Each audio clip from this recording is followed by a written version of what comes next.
This is Mike Bernhardt once again for the Exascale Computing Project here at SC18, and look who I found. It's Mike Heroux from Sandia National Laboratories, the ECP Director of Software Technologies. Mike, a lot of buzz the last few days, although no kind of a formal announcement, I see, but a lot of buzz about a software release. I got to ask you, is this the Exascale software stack?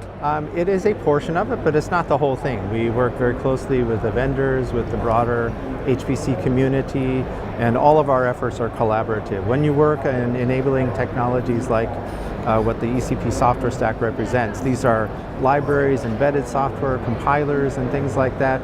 It really has to be a community effort. It really has to be open source, and any contributions that we make have to be done in collaboration with the broader HPC ecosystem. So what kind of condition are these in? These are obviously not final products. Well, they're the next version of products, let's put it that way, and they represent new capabilities. In most instances, they're very highly tested pieces of software.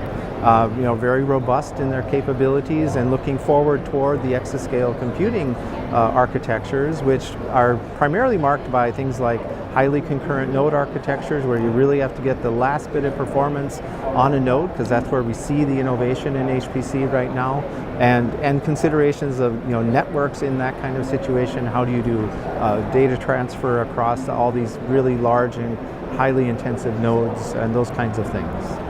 So how many products are involved? So there are roughly 25, and I think there's maybe exactly 25, I can't remember off the top of my head, in this current release. Now we've counted about 89 products to which ECP Software Technologies contributes, and some of them are very mature and they're on to their next version. Some of them are less broadly used, but emerging as important software products, and then there are others that are much more experimental. And so what we've captured in this first 25 is most of the really mature ones, and there's another approximately 25 that are ready to go, but we just haven't integrated them in. We wanted to get this release out before supercomputing, let people know what we're working on, give them access to what we have so far, and then because we're releasing every 6 months, it's not that long between now and the next time, and the next version will have an even larger collection and even more progress than the ones that are already part of this release. Okay, and then you answered my next question already. So the cadence is about every 6 months. Yeah, the cadence is about every 6 months. We want to keep that cycle going, and we'll increase both the number of products that are in the release, and then incorporate the next set of features in the products that are already part of this current release. So you have 25 now, and let's say you add another 25 or so in the next round, but the first 25 will have some enhancements that will be coming out. Absolutely right. Yeah, we'll get closer and closer to what the exascale targets are, and including the current systems like Summit and Sierra, for example. A lot of our emphasis is on those platforms because they're very reasonable proxies for what we think the exascale platforms will be in the future. So the folks in the HPC community don't need to be running these on a pre-exascale system, do they? They don't need to be, no. And in fact, a lot of the development we do is on laptops and desktop systems, primarily Linux or say even Mac OS types of platforms. But yes, this software runs on anything. Now you can't run the largest problem, of course, on your laptop, but because we do much of our development on laptops and smaller systems, with the target toward exascale, we actually can run across that whole spectrum of platforms really quite well. Wow. Yeah. So who's going to be most interested in this right now?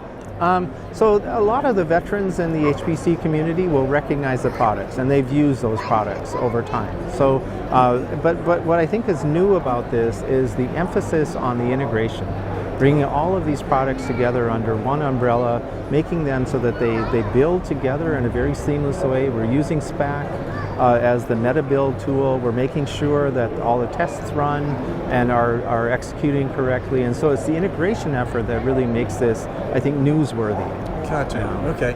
Kind of on the side of that, I guess, would be your capability assessment report. Will that, as that gets updated, continue to have information about the stack? Yes, and in fact, so we're scheduled to release the next one on January 1st. Happy New Year. Fantastic. So you know what I'll be doing New Year's Eve probably, at least a little bit. Yes, that will contain a refresh of all of the capabilities and also a mention of the next things that we're going to be doing in all the projects. And it'll also include some interesting things for the community. We've done a software practices study across all the projects, and we'll include some of the analysis from that, which I think the community will find interesting. So who in the HPC community can take advantage of this? Well, so because we contribute to open source products and constitute a large effort in many of these projects, just about anybody. Wow, really, that's pretty because awesome. yeah, I mean, we're careful about licensing, and we release, most of these are available under what's called a permissive software license, something like Berkeley Standard Distribution, Berkeley Software Distribution, BSD, MIT. There are some other licenses too, but by and large, all of this stuff is open source and intended to be used by the broader community. It's really necessary when you work in a collaborative environment.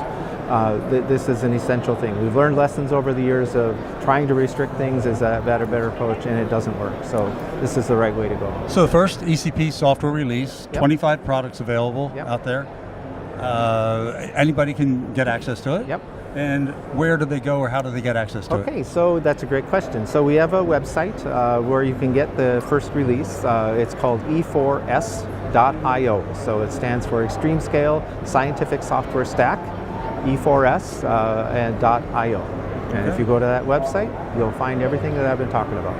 It's fantastic, Mike. Anything else? Any other last thoughts about the software stack release? Yeah, we're really excited. This is the first of what we plan to be many, and we welcome community involvement in this activity, and we look forward to all the progress that we can make in science and engineering, because we have this already very promising collection of capabilities that will only grow and expand in their capabilities.